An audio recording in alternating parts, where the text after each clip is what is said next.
you get up and you do the work regardless of how you feel. There's a lot of people listening that say, well, you know what, man, I just think I need like a mental break today and I need to take some time because of self-love. What would you say to those people? Go in the mirror and really try to lie to yourself. Listen to how you actually feel. All the reasons why you don't respect yourself. Listen to it while you try to lie to yourself and tell yourself that, oh, I'm good with my fat body. I'm good with my reactions with my family. I'm good with my financial situation. Are you? Are you really? And if you're not, your body is not in alignment with the true warrior that you were meant to be, and your actions are not in alignment with your conscience. If you get those two things lined up, you're unstoppable.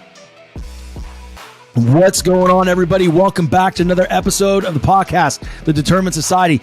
My name is Sean French, and before I get started on introducing my amazing guest today, I want to remind you guys to, if you like this show and you're hearing this for the first time, hit subscribe, like the show, share the show, leave a review. We'd love to see it. That's the only thing I ask. I don't have ads, bleeding your ears to death, and all this other bullshit. So I'd appreciate it. But man, with me today, I have somebody that I hold close to my heart. He's a good friend of mine. We met about a year ago, and I just love what he's doing for fathers all over the world. Just global fucking superhuman fathers. This gentleman takes a father who is complacent in his marriage and in his fitness and in his fatherhood and turns these people into literal superhuman fathers. So today I have with me, guys, my boy Kyle Carnohan. What's up, buddy? Man, intro gonna already get me goosebumps, make me cry, bro. Hey, dude, here's the thing. Just so everybody knows, that intro is freestyle, just so you know. Everything I do is freestyle. And I think that's what people don't understand. It's like, how do you, and it's funny because I was on a podcast last week and it just aired today. And the clip that came out, it said, hey, Sean, so how do you feel about scripts? And my response was, fuck a script. Yeah. And that's here we are, man, because I don't think life is scripted. It's completely unfiltered and unscripted. Every single day in our marriage, in fatherhood, in our business, in corporate America, the moment you walk out that fucking door, it's unscripted, man. And you have to be able to pivot and maneuver at any point possible. So I love doing the freestyle stuff. That's the least I can do. Just don't do it for a wedding speech. I've done that. That doesn't work out so well. Although maybe you could pull it off. Oh, bro, I've done plenty of best man speeches without paper. Damn. Yeah. Hey, for a mere mortal, don't do that. Don't do it. Like, oh, I got this. I'll just wing it. Oh shit. It's a gift, man. Straight up. It's a gift. It is what it is. Yeah. I own it. You've been talking for a long time. You've been in sales for a long time. You've been using that yapper and practicing. Yeah, dude. It's one of those things where I paid so much close attention. So I grew up and my dad was like, hey, children are to be seen and not fucking heard. Shut up. But what I did was, wasn't there to be seen. I was there to learn and listen. So I listened to how adults interacted on a consistent basis. And I formed a ton of new gifts, right? And it's something that I've taken with me throughout my adulthood. But you know what, man? I want to, for those of the people that are listening to the show that don't know who you are, right? They haven't come across your content yet, which, by the way, after this show, I hope you take a hard 180, y'all, because this guy puts out some real shit and he's changing lives all over the United States of America and the globe. So tell my listeners a little bit about who you are. I'm a scared little boy in a grown-ass man's body trying to raise 5 kids and trying to hold down a coaching business, and I'm a fireman, and I'm just trying to get through life, bro. Like, I'm trying to figure out the way to do it, to have the maximum impact and take advantage of every opportunity in my way amidst my own internal fears, insecurities, and the chaos around me. Like, this is real shit. All of you out there that think you're fucked up, yes, you are, but so are all of us. We all are. So just stop and realize, like, you're not special. All your problems, there are problems too.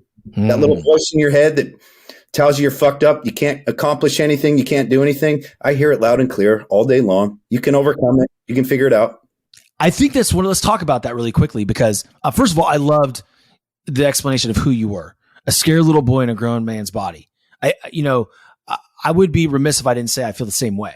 And we've had many conversations, you and I, and This is the first time the actual public is going to hear one of our amazing conversations. Guys, for those of you listening, guys and girls, I've had numerous exchanges with Kyle. Whether it's text message, whether it's voice note, whether it's face, it doesn't matter. I've had over a year right around of interactions with this gentleman. And he is every bit as advertised, talking about he understands that he's not perfect and that he has insecurities and he fights every single day. But I'm very interested in you diving in a little bit like that, because people would really love to puff their chest up and lie not only to themselves, but those around them. And what are some of the dangers in doing that? Lying to yourself, sitting silently in your pain and suffering and inner turmoil, and never facing the truth that you need to change, that you're a warrior without a battle to fight, that you're miserable. Like, just accept it. And there's only one way. There's only one way to fix it. And that's every day to lean into it. Like you have to. There's no other option. Like, you will be miserable every day of your life and have massive self-doubt, depression, and anxiety unless you earn the right to destroy it every single day. In fact, multiple times a day. Wow. Powerful, man. Because here's the thing, guys, when he's talking about leaning into it, if you are connected with Kyle on his Instagram and his social media platforms, you'll see every morning there's a picture of him at 4 a.m. or 3:30 a.m., whatever, in the mirror. And it's in the captions always, he always looks like, drizzled up, bagged up, mashed up assholes. He looks terrible. And it's truth, right? You wake up, no filter. And he always says, my weakness is screaming or something like that. And you get up and you do the work regardless of how you feel, and so walk the listeners that may not be completely subscribed to that thought process. There's a lot of people listening right now that say, well, you know what, man, I just think I need like a mental break today and I need to take some time because of self-love. What would you say to those people? Go in the mirror and really try to lie to yourself. And just listen. Listen to how you actually feel, like all the things that you hate about your life and all the reasons why you don't respect yourself. Listen to it while you try to lie to yourself and tell yourself that, no, I'm good with my fat body. I'm good with my reactions with my family. I'm good with my financial situation. Like, are you? Are you really? And just sit there and listen. And if you're not, that's where your inner turmoil is coming from. You're not in alignment. Your body is not in alignment with the true warrior that you were meant to be, your true self, and your actions are not in alignment with your conscience. If you get those two things lined up, you're unstoppable. Oh man. We're 7 minutes into this, y'all. And there's already been 30-second clip, maybe multiple 30-second clips of conversation that are impactful that can help you through not just your day, but your life. The one that really just grabs my attention and shakes the shit out of me is my reactions with my family.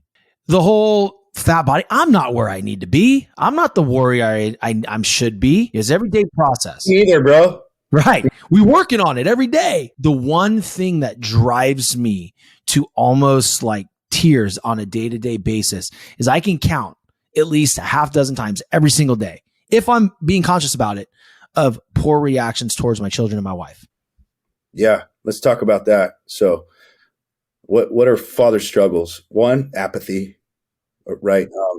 Eeyore dad, like low energy, frowny face, like that energy, that is what you're creating in your children. They're going to emulate you. And your wife lives a blah life because she's married to a rock. You just, and I don't mean a good rock, because you want to be a rock. You want to be steady. I know what you mean, man. There's a lot of negative energy that people, like husbands, can give off on a day-to-day basis. And I don't think as men, everybody's aware of that. No, it's hard to be aware of it. It just kind of happens. Like, I still get trapped in it sometimes where I'm like stuck in my own head and my face is like, looks like thinking face. I'm just like angry. Yeah. I'm like, my kids are looking at me, is dad pissed? And my wife's like, dad's pissed. And I'm just thinking about like what I'm going to eat for dinner. But that's the energy we're putting off. That's the perception, So like, what if the dad like comes home from work and he's just like, gets his head right and he walks in the door and he's like, Dad's home. It's party come here, baby. Gives his wife a kiss, picks her up off the ground, and then goes to his kids, picks them all up, it gives them knuckles. Like, what are you guys doing? How was school? You guys got homework tonight? What are we doing tonight? If you got your homework done, like, what, you guys want to go to the park? You want to throw the ball? Like, what's up? Let's go. And you might be drained from your day, and you might be stressed. You might have some financial stress too, like that financial stress that eats you. Is like your brain's in a knot, and you wake up with it, and you go to bed with it. Keeps you up at night. Your kids don't care. Your wife doesn't need that inner turmoil. Like that's yours, and for yours to deal with, like with your boys, with your group, like you need to have a group of men that you can talk to about this stuff. By the way, if you don't, you have to be able to purge it and talk about it. But man, you don't want to stress your wife out and your kids, and so you got to be that energetic, loving leader that they need, even regardless of what's going on in your life, whatever chaos is going on inside you. I say the darkness is inside you is yours, not theirs. Oh, wow. Dude, it's so funny because like this weekend, it was, I think Saturday, and then even yesterday, there was a couple moments in time where I was just exhausted, bro. Like, I don't want to fucking do anything. Like, you talk about that inner turmoil, or just I'm stressed, my brain is twisted, and there's worry for the future. It's like everything. Like, what the fuck? Like, I'm not doing. All you see is death and like destruction. Yeah, it's like I'm not doing enough. What the fuck is this? This sucks. This fucking sucks. And I'm like, my daughter came up to me yesterday. Let's talk about this one yesterday. I want to go out on my scooter, Daddy. I'm like, in my mind, I'm like, I just got off calls. I've had a horrible fucking day.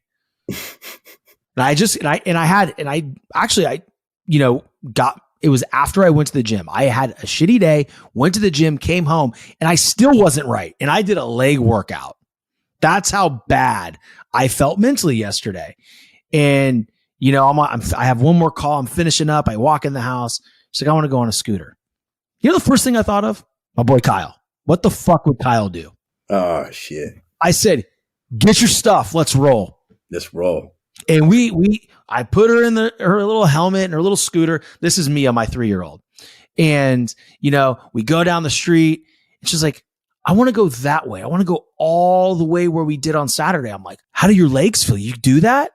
And we went and did it. And halfway down, she's like, I'm done. And I'm carrying her scooter back. I'm carrying her helmet. But, it was that moment right there. So what you're talking about is like your children, first of all, didn't ask to be brought into this world. Okay. And so if you're a father, regardless of how you feel about yourself and how your day went, man, you got to show the fuck up. Yeah, man. You really do. They just don't care like how hard your day was. They can't comprehend it. You're just going to look back and be like, Dad was a dick. Like, they don't care how hard it was. Like, and what do you want to teach them? Like, you want to teach them how to be a leader and a man. What does a leader and a man do? He does what must be done regardless of circumstance. Right? And the other thing is, like, this is why you have to structure your life in a way where you're proud of yourself, regardless of the outcome. So, like, when you can detach from the results, and it's hard to do, especially like if you're in sales, right? Grind out all your calls and just be like, dude, I hit brick walls all day today. And you can let it affect you in a negative way. But if we're actually stepping back and looking at everything that's going on, and you're like, okay, listen, I'm going to show up. I'm going to do the work. I already know that. I have a track record, like showing up, doing the work over time has results. Now, amidst that line of time of working, there's going to be ups and downs. That's just life. Understand the ups and downs are going to be on an upward trajectory. And it's hard when you're in a dip, even though you look back 5 years and you're like, man, we've come so far. But any dip, we start to get all crazy and depressed and freak out when we have to detach from the results and just look at the man. Like, did I do what I was supposed to do today? Like, that's it. Like, for me, it's like, did I wake up the time that I was supposed to wake up? Did I do my personal development time the way that I said I was? Did I get my workout in, and did I give it everything? And then throughout the day, did I do everything in work that I said I was supposed to do? And when I said I was going to be done with work Did I give my family the energy that they deserve and that I promised myself that I would give them? And throughout that time, throughout the day, did I control what I ate? Did I stick to my nutrition plan? And was I in control of my emotional reactions? Was I steady with my family? Did they know the dad that's coming home? Like, or are they worried, like, which dad's going to walk in the door? I hope you had a good day at work. I hope you got sales today. How was work, honey? Did you get any sales? No? Oh shit. Hunker down, kids. Angry dad's coming home. Like, that's bullshit. Yeah, man. I think, dude, like you're saying all these things, man. It's just like, these are things that I've struggled with over my life. Yeah, me too. Right. It's like I'll never be mean to my children. That's not how my emotions present themselves. They present themselves in, the lack of confidence, the scarcity, like, oh my God, what am I going to do? Thankfully in corporate sales, like I've always been able to make money. I think my struggle comes in when you're starting a new coaching business. That's where the stress comes from, but I want to back up a little bit because, you talked about detaching from the results. I think that's super important because there's something that I've always done I keep going back to corporate America because that's my experience. I always have a sales process. I know how many people I'm going to call a day. I know exactly how I'm going to do the reach outs. I know my follow-up process. I know my calendar cadence. It's all done. But yet it sometimes in transferring that knowledge is difficult because you think, oh man, it's totally different. No, it's really not. So here's the thing. For those of you who are listening, my job in my business and your job in your business is to make the action the goal. If you can make the action the goal, provided that it's actually action that'll provide results over an extended period of time, as long as you can master the monotony of being consistent every day. And I'm not talking about a week. I'm talking about like years. I'm talking about months, years, decades. That type of consistency yields results, not this short-term bullshit. So if you could do that, and just like Kyle's saying, is the non-negotiables that he has on an every single day basis, we all have them. Whether we are acknowledging them or not, we have those non-negotiables. Are we doing them? And if we do them, do we do them to its completion? Do we give everything we got? And if we can say that every single day, then you win. Constantly, the results are going to show up. Just like, oh, here I am. When do we get frustrated? It's when we want what we don't deserve and we haven't earned. Sure. Yeah. Right away. Instant gratification. Yeah. Like we're why isn't this working? And it's like, you've been doing this for 2 weeks, bro. Like, it's like you finally, I'm going to hunker down and I'm going to start working out and eating right. And then 3 days later, you're like, man, I haven't really lost much. And you're like, oh shit. You didn't get fat overnight, motherfucker. 72 hours. And on Tuesday you ate a pizza. It's like, man. Work, man. You got to stick to something long term. That's the way the universe works. What would you say, man? Like going back to the whole marriage, right? You really advocate on, hey, if you're a dick, apologize to your wife. Run, apologize, man. It's the most painful thing, but apologize. Have you and your wife always had that type of, interaction? Or tell us about that, man. No, like when we were first married, I was a lazy piece of shit. So like I was unaware. Many of you out there are very unaware of like the havoc you are wreaking on your marriage. Like your defensiveness, like so goddamn sensitive. Like my wife will tell you, I was very sensitive. Every time she'd tell me something I needed to do better at, I would just like dig my heels in and tell her why she was wrong. And well, what about you? And then attack. It's like, my God, it's embarrassing. It's like basic relationships. It's like just being cordial, being nice, like cleaning up after yourself, like doing more for the family than anyone else. Like the fathers do more in the house than anyone. So like, look at your wife, look how much she does. Double that shit. Take stuff off of her plate. Find out the stuff that stresses her out the most. And after you work a fucking 15-hour day, come home, play with the kids, and do it before you go to bed. Is your marriage worth it to you?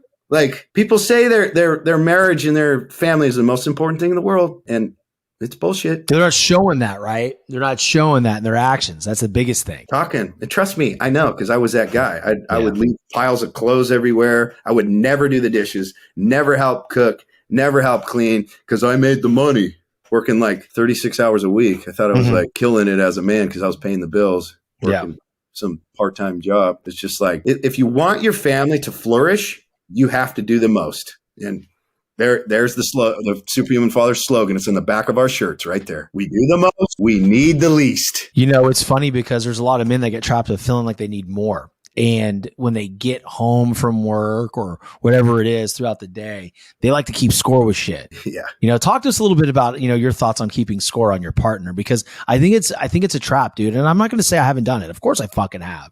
Yeah. You know, like for us in my house, like I do the dishes because I enjoy it. Like I love to grill every night. You know, I don't, that's my pleasure. That's what I want to do. But then there's other areas where I can find myself sometimes going in that mindset of keeping score when she comes downstairs. Hey, can you do this for me? I'm thinking like my reaction inside my brain, and I'm sure it comes out on my face because I'm constantly reminded of it, right? Is like, I'm comparing.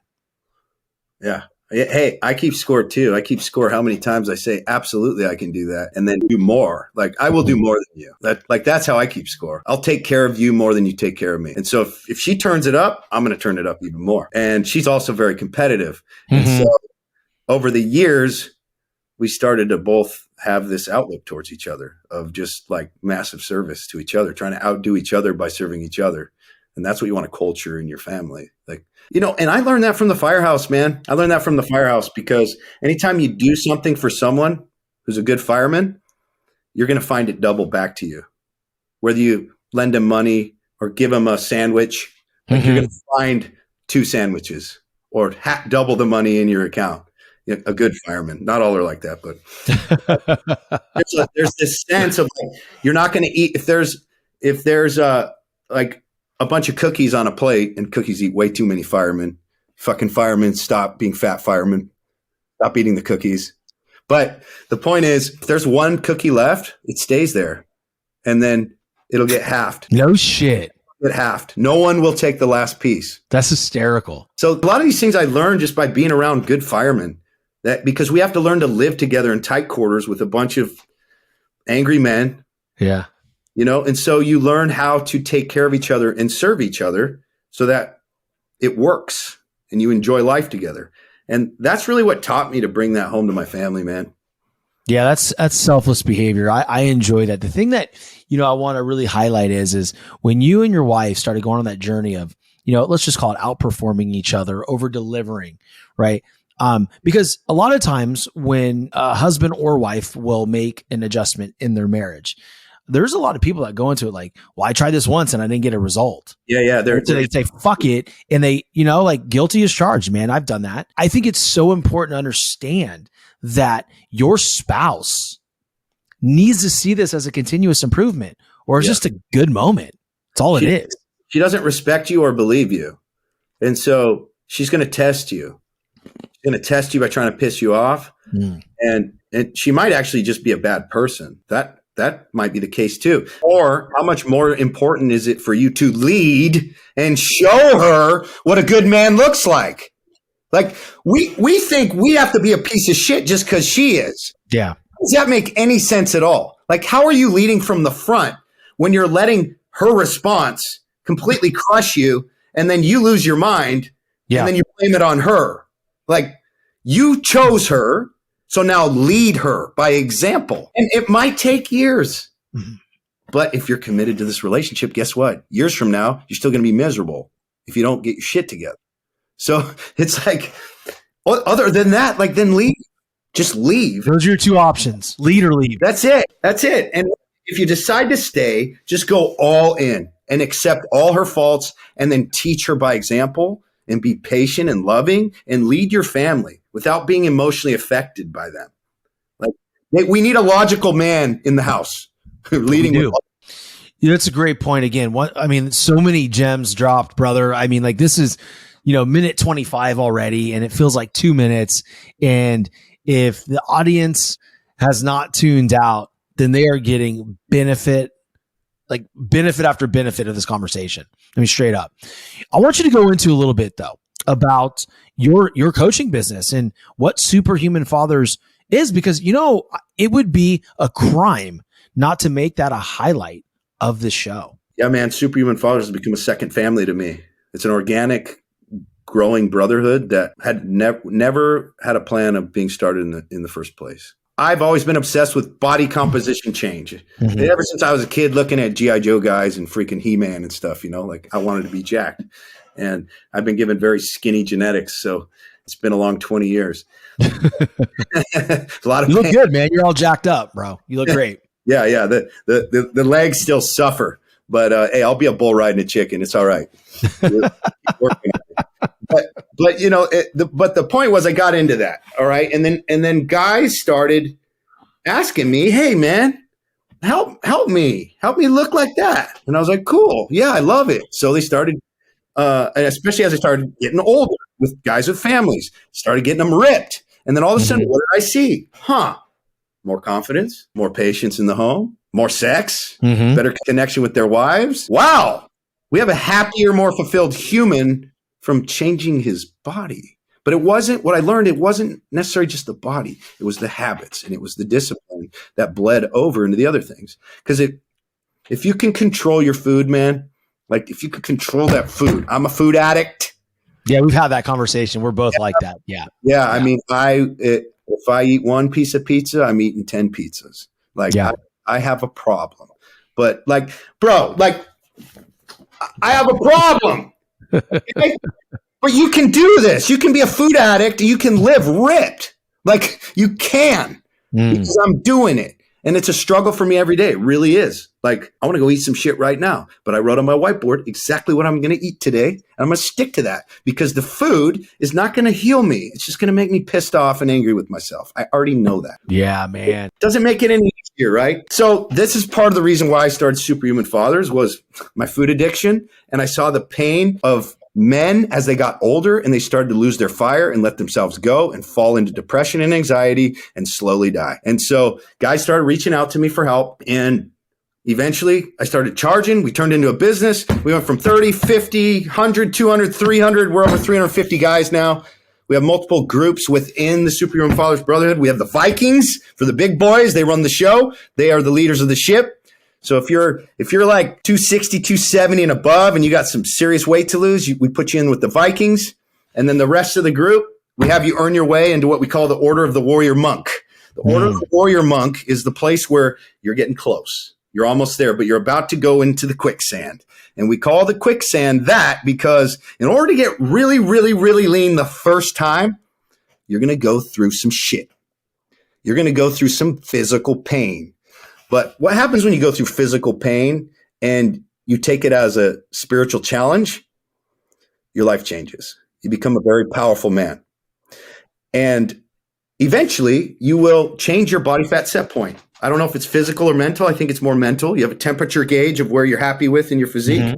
You shrink it, you bring it down, and now your level of acceptance has changed. Just like if your income increases, you expect more. Yeah. So you expect to be lean. And when you expect to be lean and you learn the process of how to maintain that throughout your life, well, now you're walking around jacked and lean all day. And now you don't have to worry about it anymore. That worry is gone because you figured it out. And then you can move bigger and better things. I think, that worry haunts men every day. I mean, it haunts them if they're on vacation going to a beach. It haunts them if, the family wants to go to the pool or whatever it is. What would you say, or how would you help somebody? Because there's some people here listening right now that need you, right? And are listening to this episode like, man, I'm interested in, connecting with this guy. This is what this show is about. It's highlighting people and their businesses, right? And what they've gone through. There's that man right now listening. Imagine this. It's like, man, I almost get there. And then I self-sabotage. And then I wait for the right moment again, and I almost get there. And my temperature gauge of what I'm happy with never changes. So I cool myself down to just not get there because I want to be right about myself that I don't deserve to be lean. I don't deserve to be jacked. What would you say to those people? Who do you surround yourself with? That would be my first question. If you surround yourself with people that accept mediocrity and tell you you're just fine, you're just fine. Oh, you're just fine. But inside you're not. Look at who you're around. That's probably the answer. It's a good point, man, because there's so many people out there that just almost get there, right? And then it's like this Peaks and valley, peaks and valley. It's like the yo-yo, right? They're constantly trying to get to that point. I surrounded myself with guys that were doing it, leaner, more jacked, more disciplined than me. How do I increase my income? I go spend time with people that make way more money than me. And I pay them to be around them and to teach me. That's the answer, my friends. That is the answer. That's not the answer people want. And so let's dive into that shit. Let's really dive into that. Yeah, you want to ask me how much money I spend every year on my own personal development? No, I mean, you can share it if you want. Go ahead. I don't care. I'm going to WarriorCon 4 live, $10,000. I thought that would be a great experience to kind of watch some men's groups that are doing some amazing things. I just paid Andy Elliott $5,000 for one day with my wife and him, and I paid him another 8, 9 for me and my son to go in February. We're going to the Arate event in November. You going to Nashville? Yep. Nice. Last month, I just finished up a mastermind with Big Wes and Bedros. That was $15,000. Like, how do you think we get like this?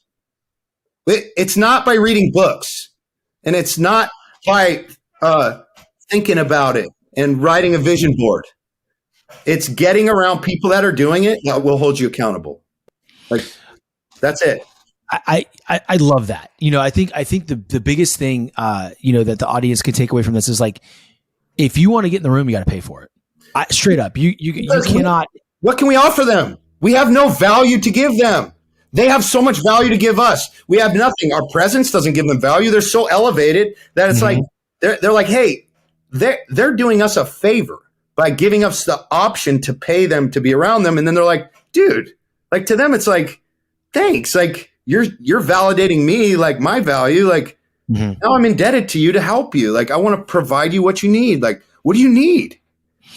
Yeah. That's the biggest thing, man, and that's what I really just want to focus on right now, because, I've invested in the last year, $70,000.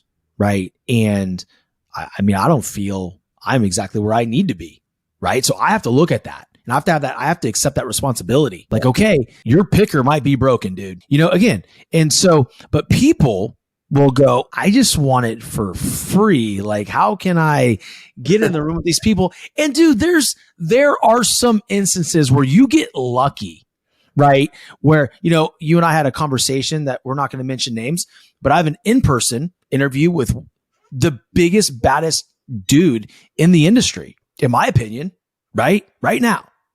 Big dude.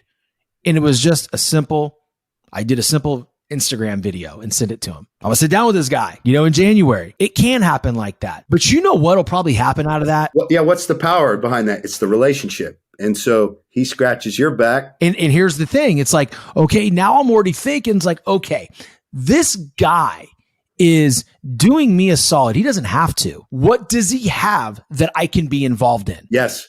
And have a plan for it. You give, and then the magic happens. Just straight up. That's where people that are very successful understand that the magic behind success is in giving more than you receive.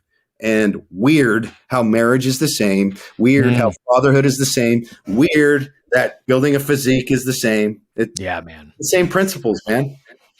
It's just, it's epic, brother. It truly is, because, that right there, what people need to understand is you are not going to get to the next level. You're seeing all these people on social media or in Entrepreneur Magazine, GQ, whatever the fuck the publication is. Like, they did not get there alone. You need people. Yeah. And there might be someone out there that's like just a savage that's done amazing things on his own. That's not you.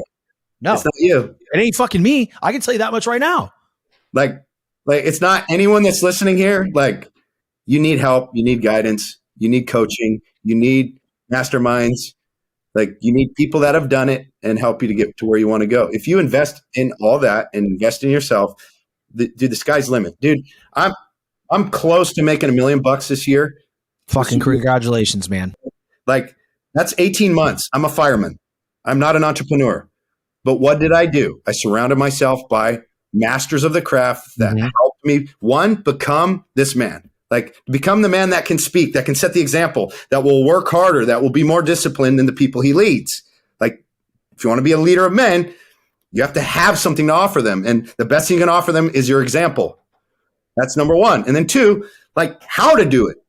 There's no way to know. You'll take 30 years just figuring out like 1% unless you go to the guy who's done it for 30 years and he's like, oh yeah, skip all that bullshit. Let me get you there in 30 days. And it's like, oh, that was a good investment. Yeah. Right. And that's the thing, man. There's something that I want to do with you, and I don't know exactly what it's called, but BK has this Squire program. Yeah. Yeah. I'm going to do that with my son. We were going to go to the one in North Carolina, but it's the same day as the Arte event. But they have one just for the dudes. Oh shit. Okay. So here's what I'm saying. I want to set a date from a year from today, like sometime in 2023. I can't get away from this, bro. Steve Eckert is my personal coach. You know, I've been just obsessed with learning from Bedros. Like I've been hanging out with all those guys. I mean, listen, it's going to push me to the next level. You know, I'd like to do that with you by the end of 2023. Dude. Shit. You know, Ray Cash Care was telling me in the elevator the other day, he's like, I know you got a good thing going here, but he's like, I want to get you cold. I want to get you so cold. And I was just like, I'm in the elevator looking at him like, man, I'm a fireman. I do heat. Yeah. Yeah, that's pretty gnarly, dude. I mean, I don't know. We'll talk offline about that, but I think that's something that I've been kind of thinking about for a long time. It's a very special thing they have going on, dude. It's really cool. Yeah, and it really is life changing for these guys. I've heard their stories, and that whole crew he's got is just. It's epic. Yeah. Well, look, man, we got to land the plane here in a little bit, but so I have a couple more questions I want to ask you. This has been impactful, right? It's been a real conversation. And just like we mentioned, it's totally unfiltered, totally unscripted. And we are going hard on this conversation and trying to provide as much value as we possibly can for the listener. So with that being said, how can my audience best support you? Oh man, come sign up, join Superhuman Fathers. Like that was the message. If we have what you want, this is the problem with a lot of people. They're like, I get on a call and you're like, I'm so miserable. Like, I just want to cut my fat off. I'm angry with my family. And then we get to price and everyone's like, oh, okay. All right. Let me think about it. And I'm like, you're not our guy. Not ready. Yeah. Like, I already know. Like the guy who is our people that actually gets results and like just kills it is like, I need this. Like, I need this. I don't care what it takes. I'm all in. And they're just like, let's go. Be a trigger puller. Pull the trigger. Man. That's some good stuff, man. I appreciate you, dude. And I appreciate everything you're doing. And I love just watching you grow. You know, the fact I remember when we met, you had like 100 people. Yeah. And just to give the audience some type of timeline, now you're up to 350. You told me you had 100 people. It was sometime in maybe 150. Okay. I believe if my mental timeline is working, it was around March or April. Yeah, probably. Yeah. That's how much I pay attention. I mean, that's the thing. It's like, so for me, like that right there, man, is invaluable. And I know you and I are going to talk offline about your program. We've already, kind of started talking about it. But man, I'm so damn proud of you. And I just love everything you're doing.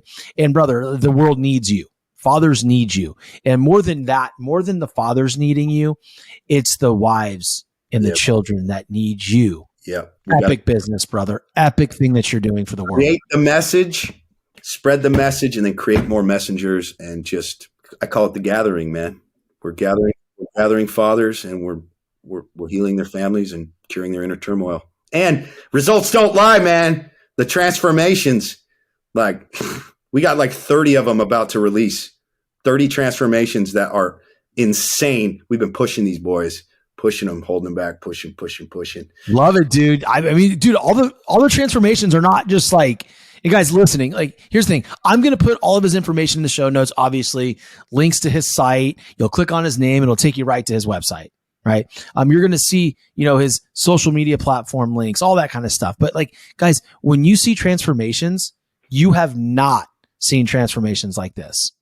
So I encourage you to go to my boys' social media links, check them out, show them some love, send them a message, just let them know where you found them and how you heard of them. Say, hey, I heard you on my boy Sean's show. And, there's not a heart bigger than Kyle. And the thing that I love about Kyle, and it's probably the thing that, he's self-admitted to me has too much of, is empathy, right? And he's going to come with you with some harsh realities, but he's also empathetic because he's been there. You always want to be able to hire somebody and be led by somebody who's been through the shit just like you are. That's my boy. If you're uncomfortable having your coach cry in front of you, then stay away. Yeah, he's an emotional dude, and I love it about him. So, Kyle, dude, thank you so much for hanging out with me and my audience for the last 45 minutes. I cannot wait to get this thing out there. And again, guys, if you got anything out of the show, please share it and tag us both on our social media platforms. We'll definitely share it back to our show.